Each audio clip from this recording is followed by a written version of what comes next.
जब वानरों की सेना लंका की चार दीवारी के पास आ गई, तब रावण अपने मंत्री सुक और सारण से बोला, समुद्र बहुत विस्तृत है और अथाह, उसमें सेतु बांधना और वानरों की सेना का इस पार उतरना असंभव है। मुझे इस बात का विश्वास नहीं होता।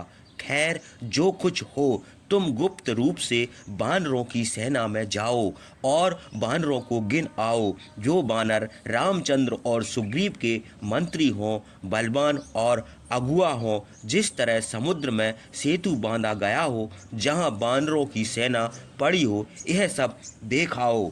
रामचंद्र और लक्ष्मण का बल, वीर्य, उद्योग और अस्त्र चलाने की निपुणता मालूम करो। रावण की आज्ञा से सुख और सारण बानर का रूप धारण करके बानरों की सेना में गए।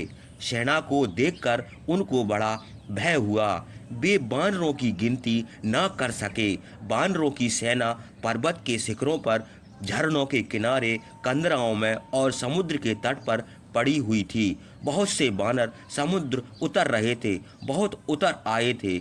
वे भयानक शब्द से गरजते थे। सुख और सारण ने बानरों की सेना को अविचल समुद्र के समान देखा। वे सेना को देखते हुए घूमते थे। उसी समय महातेजस्वी विभीषण ने उनको देखा और पकड़ लिया। रामचंद्र के सामने ले जाकर विभीषण ने कहा, हे शत्रुनाशन, ये दो निशाचर लंका में रहते हैं। राक्षस राज रावण के मंत्री हैं। एक का नाम सुख और दूसरे का नाम सारण है। हमारी सेना का भेद लेने के लिए आए हैं। रामचंद्र को देखते ही सुख और सारण बहुत डरे। वे अपने जीवन से निराश हो गए।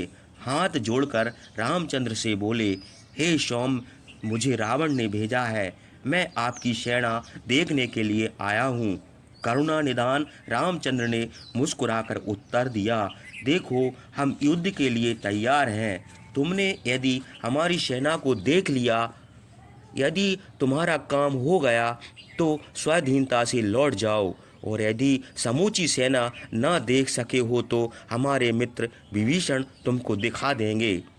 तुम अपने प्राणों का संदेह न करो। दूत यदि अस्त्र शस्त्र लेकर भी आवे तो भी हम उसका वध करना उचित नहीं समझते। हे विभीषण, यद्यपि सुख और सारण कपट भेद से हमारी सेना में घुस आए हैं, तो भी इनके साथ अन्याय न करो।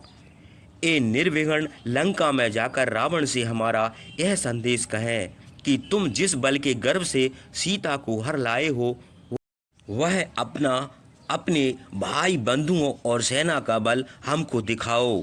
हम कल प्रातःकाल लंका की चार दीवारी और फाटक को बाणों से ढक देंगे और राक्षसों का विनाश कर देंगे।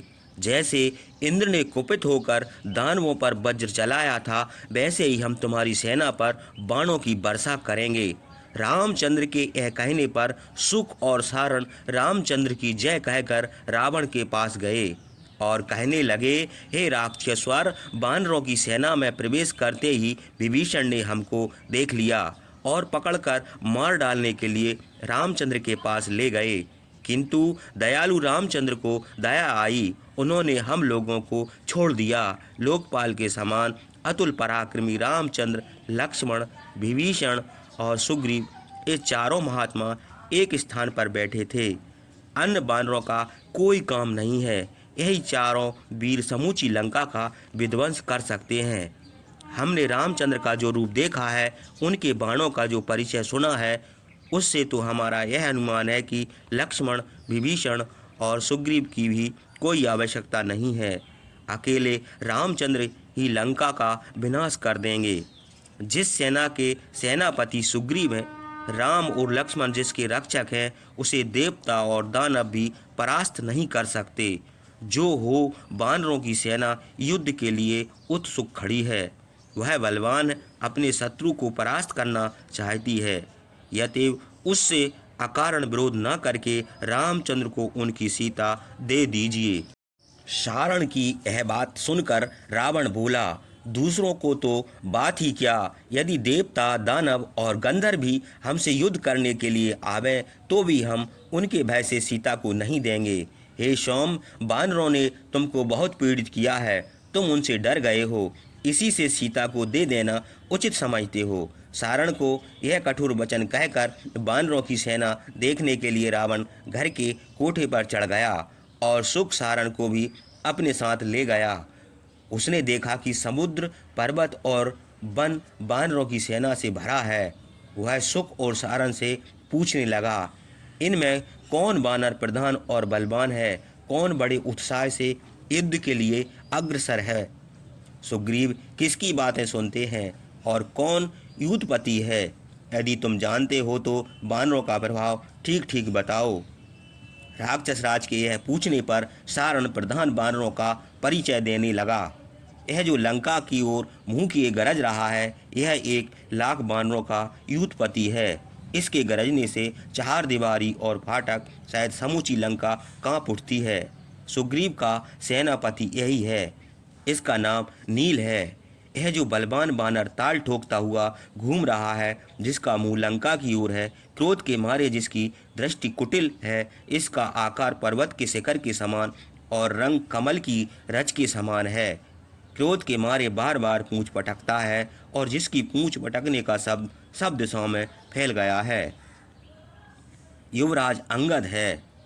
यह आपको युद्ध के लिए ललकार रहा है।